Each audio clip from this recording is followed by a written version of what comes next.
Hi, I'm Dominic Percari. I wrote and directed Beyond the Lake, and this is The Breakdown.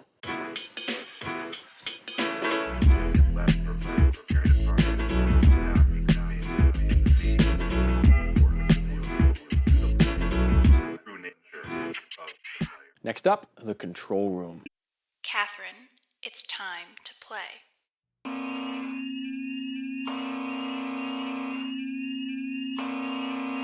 So the film's about a secret, shady government organization that puts people through all kinds of psychological torment and torture to unlock dormant abilities. The origin for the film, The Control Room, really was the room itself. I built this spinning room for a music video for the Ghost Club. We shot the music video the second weekend of October. I then went right to a Steadicam Operators Conference in Philadelphia, then flew directly to Seattle for the National Film Festival for Talented Youth. While I was there, when we started essentially doing shot lists in cafes and coffee shops around Seattle, we were supposed to be celebrating the Magic Words, which had got into this festival, and we were already designing the next one. Play, Catherine. Play.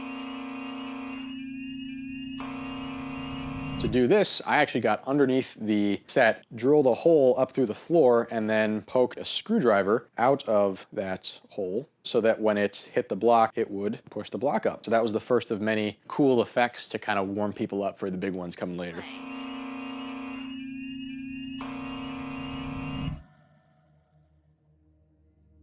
Whoever I cast as the lead actress had to be someone who bore some kind of resemblance to a younger actress who I had immediate access to. I also need somebody who could handle themselves in like the physical situations of the fight. And so that narrowed it pretty much right down to Sarah Miller. She actually lived in Delaware at the time, and I sent her a text. I said, hey, I'm doing this awesome action film in this spinning room. Thought of you for the lead role. And she texted me back, okay, I just quit my job. I'm coming to do this.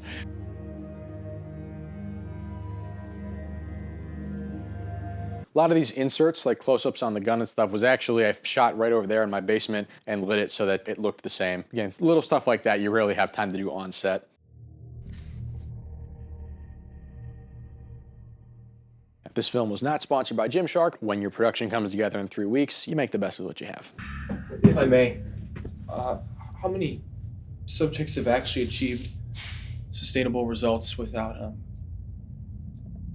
breaking?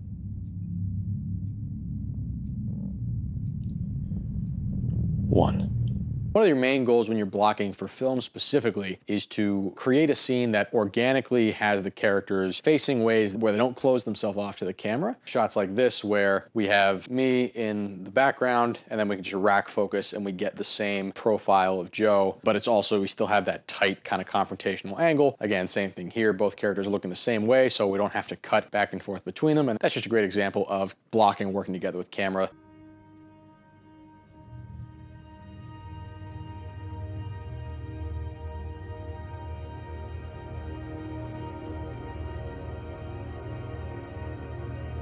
So this is another shot that's 100% practical. This entire room that Catherine is standing in is actually suspended off the ground, and it's hinging on these two big steel tire rims that are anchored down onto a bunch of heavy-duty caster wheels. So this entire room actually spins continuously 360 degrees along this axis. I wanted the room to be able to spin indefinitely, which ruled out powering the lights via AC sources like a wall outlet. So instead I connected a Deep Cycle RV battery to a 12-volt power inverter and drilled them both into the bottom of the set, allowing us to plug every light into one single battery. Now all the furniture is drilled into the floor, table behind her that's also drilled into the floor, these blocks set up nice and strong into the ceiling. So right now, this floor is the bottom surface, that's down. As soon as she puts her foot on this wall, we start rotating the room this way so that now this surface is becoming the actual floor, to the point where now this side is facing down. Because the camera is also drilled into the ceiling, into the corner, it makes it look like she's walking up the wall,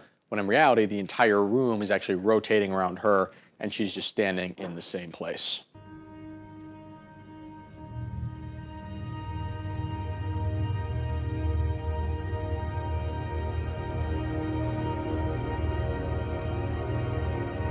Originally in my head, I kind of envisioned Catherine very stoically putting a foot on the wall and just stepping up like it's nothing. The first time we shot this though, Sarah, who'd obviously never done anything like this, had that, moment of like, oh my gosh. And this film is kind of about her getting a handle on her powers as well. And so we ended up using that take, ended up looking a lot better for that moment in the film.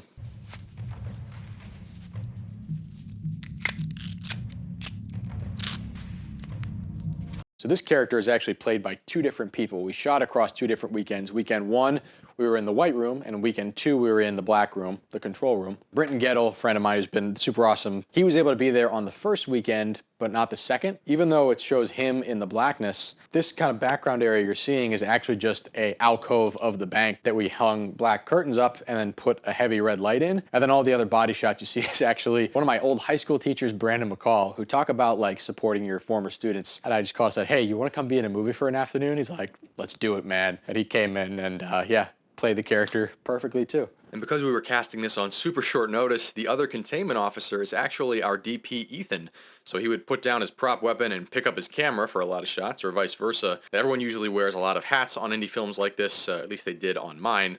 But that team player attitude is something I always really appreciate in cast and crew. Also, if this building looks familiar at all, that's because it is indeed the same bank lobby where we shot Heist Games 2 years prior. The spinning room is about 9 total feet when it's level, which means its diagonal length is almost 13 feet, and since the entire room has to be suspended 7 feet off the ground to keep it from hitting the floor, I needed a space with at least a 16-foot ceiling to let it fully rotate. I didn't have the money to rent a warehouse, but then I remembered the bank, and since it had a nice high ceiling, I asked the owner if we could shoot there again. Also, I gotta give myself a little pat on the back for this mask here. For the scene where they breached the control room, I wanted it to look like death itself was coming for Catherine to really make Huey wonder if he's gonna get her killed. So I threw together this fake night vision mask with an airsoft mask I got off of Wish.com a few years prior, then modified it with some GoPro rigging, toilet paper rolls, gaff tape, red gels, and LED light strips connected to a 9-volt battery in the forehead. And even though the wearer is completely blind when it's on their face, it looks super sweet on film. This is actually a real infrared camera that we used for the shot. Again, I love doing everything real.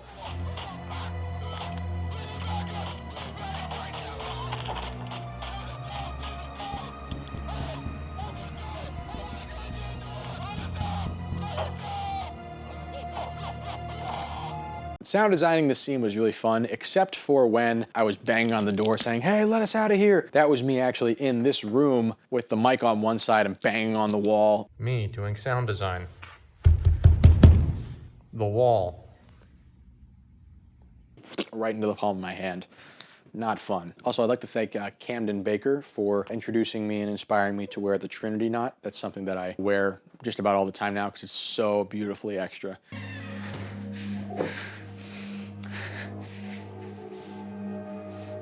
So we put together this shot with 2 different takes. First with the floor facing the ground. We just had Catherine and I act out the scene without Brenton and Ethan there. Then we rotated the room so that that far wall was facing the ground. Then had Brenton and Ethan laying into the corners. And when it was time for Catherine to release Ethan, we slowly rotated the room back downwards so that Ethan would slide limply down the wall. I then masked the scene around Catherine and myself, put them on top of each other, and here we are.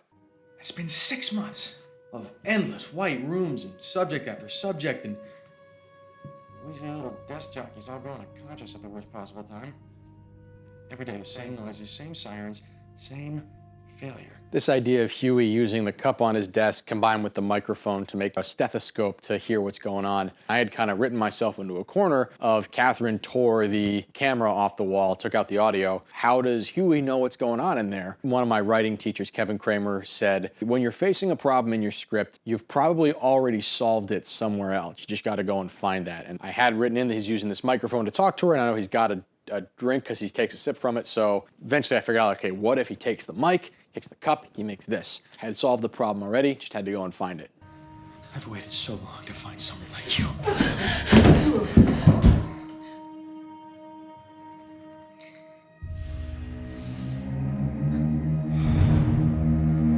Someone like me.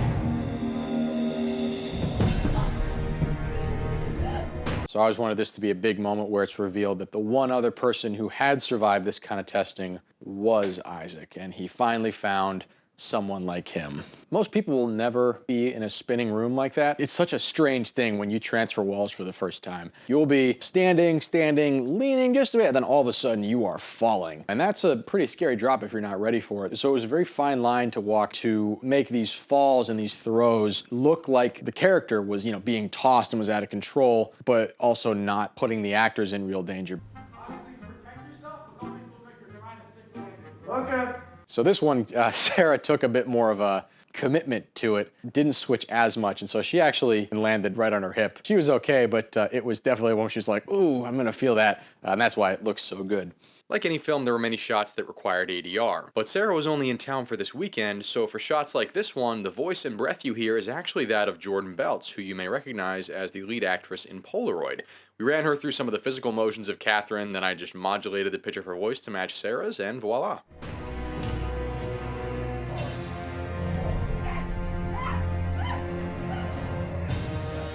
So to get this effect, we actually filmed part of it in reverse. Isaac's got to pin her arms down, so pulls the blanket up to the ceiling, wraps her up in it like a little burrito. We had me just on a clean plate, just doing this. And then on a separate shot, we actually started Sarah wrapped up in the blanket on one end and then slightly tipped the room so that she could roll out of the blanket. And then we took that footage and we reversed it to make it look like she was being wrapped up in it. If the suits think you're not controllable, they're gonna want to make you a lab rat. And trust me, suit jacket, it's a lot better than the straight jacket.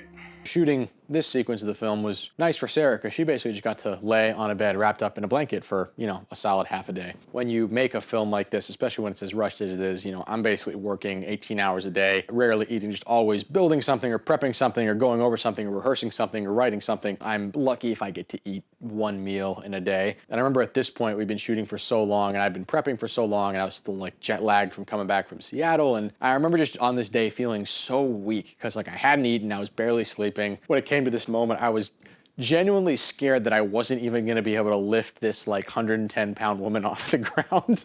But thankfully I did, no problem. So yeah, I never would live that one down.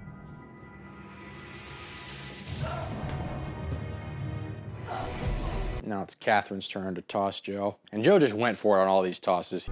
Hi, my name is Joe Cannon. Welcome to Jackass. Hello, my name is Joe Cannon. This is take 2 of Welcome to Jackass. It's Joe Cannon, take 3, Jackass. Take 4, Jackass. Jackass, take 5, action. Take 6, take 7, take 8. He was a trooper. Again, I said I put a Toy Story reference in. There's the one for the control room, referencing when Lotso has turned Buzz against the other toys. Buzz? Hey! Hey! Look out! Will you nuts? I am prisoners disabled, Commander Lotso.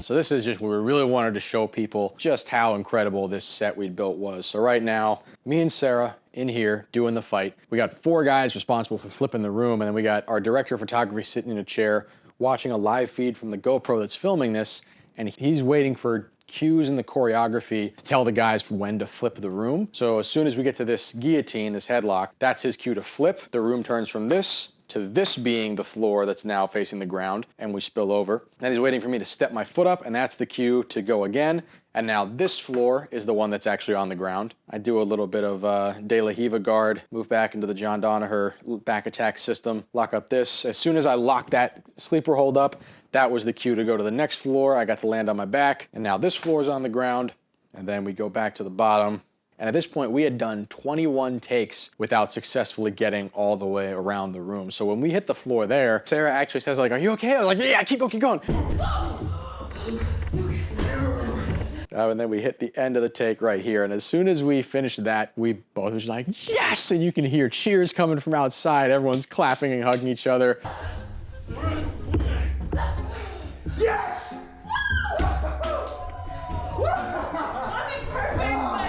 We were so jazzed because it was about 45 minutes that we spent just to get that take. You can see the shoe scuff marks on the wall from all of the failed takes. At first we were trying to come in with people in between takes and like magic marker them out, but it became very quickly apparent that like it was not going to be worth the time. Originally this fight was a lot more striking based, but we had a close call on one of the stunts the day before, so to kind of keep everything safe, I re-choreographed it to be a lot more grappling so that anytime we changed surfaces, like if we went from the floor to the wall, I was either holding Sarah's head or she was landing on me, just to make sure that if anybody got hurt, it would be me, because I'm fine with that.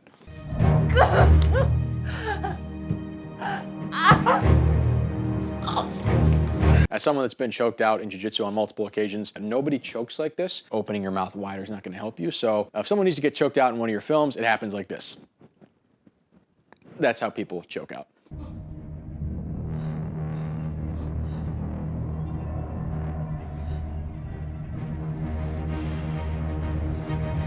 Okay. Never wound what you can't kill.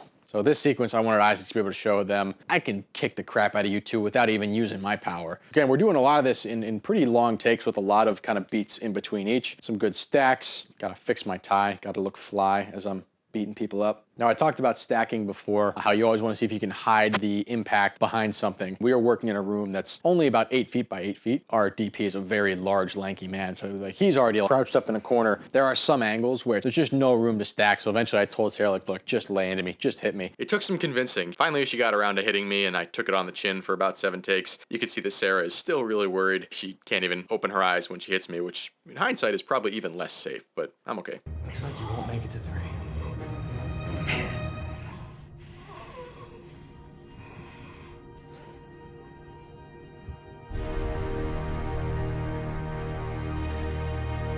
I wrote this film before I had watched Stranger Things Season 2, so a lot of the similarities you'll see with Elle and Billy, I'm not stealing that.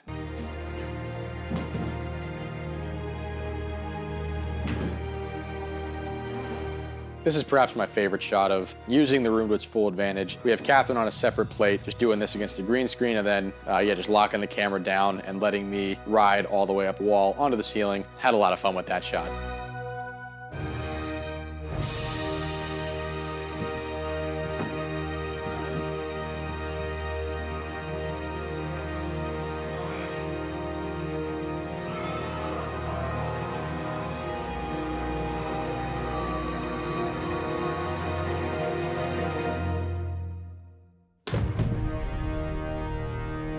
That's a pretty sweet death. Catherine!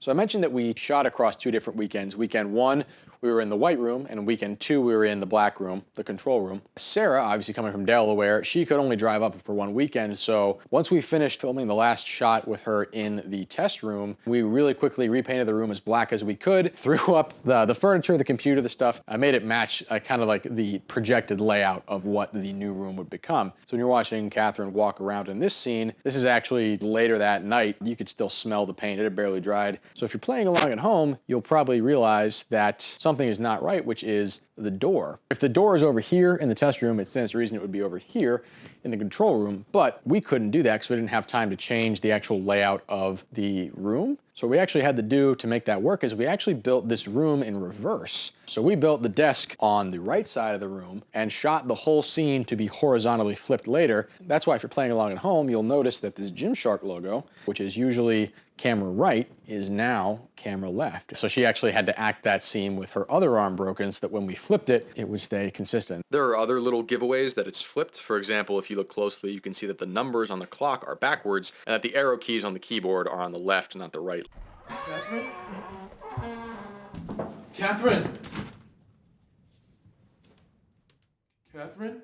It's a bit of a complex ending of where do the characters go now. It felt better to leave it kind of open as to, is she still there, is she not? Kind of like the post-credit scene of BioShock Infinite. Anna?